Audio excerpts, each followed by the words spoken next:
kusina. Diba? Ito na naman tayo. Gumagawa ng tinapay. Diba? Alam niyo bang ramdam na ang lamig dito sa Inglaterra? Diyos mio, Marimar. Yung nanunuot na sa kaloob-looban mo ang lamig. Diyos mio, Marimar. Ano pa nga lang tayo dito?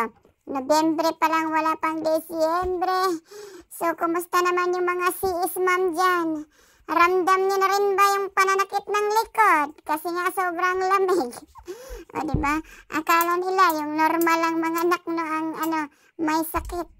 Yung naman, yung CS na ma'am naman, yan, forever ng bit. Kasi nga yung mga sakit ng kasukasuan. Ayun, gurang na talaga no kasi masakit yung kasukasuan. Lalo pa ngayon, parang sa labas nung nasilip ko, may pa-snow pang konti. O, diba? Diyos mio, Marimar, diba? Yung nilamig-lamig ka na, tapos sasabayan pa ng sakit ng likod mo. Ay, Diyos ko, tabang mga langit. Makaingon na gid ka, ginampak na lang yun pwede mo balhin sa Mars, sa Jupiter, diba? Adto na natapuyo sa Mars o sa Jupiter. Kaya wala, sobrang lamig na, lalo na pag sa umaga. Diyos ko, parang mapapaano ka na lang talaga, na lang ganon, kasi sa sobrang lamig. Wala tayong magagawa kasi nga, nasa Inglaterra tayo. Well, mas okay pa nga yun dito, kasi yung iba, diba, grabe talaga yung snow.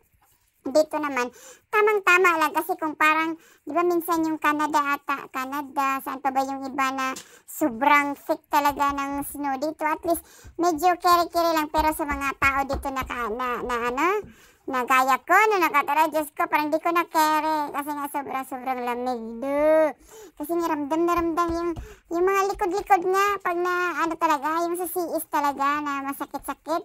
Mas okay pa siguro yung normal na panganak pala, no?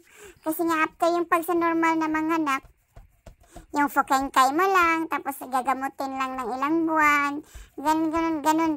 Pero pag CS ka, wala nang sakit nung, kasi nga may anesthesia naman talaga, diba?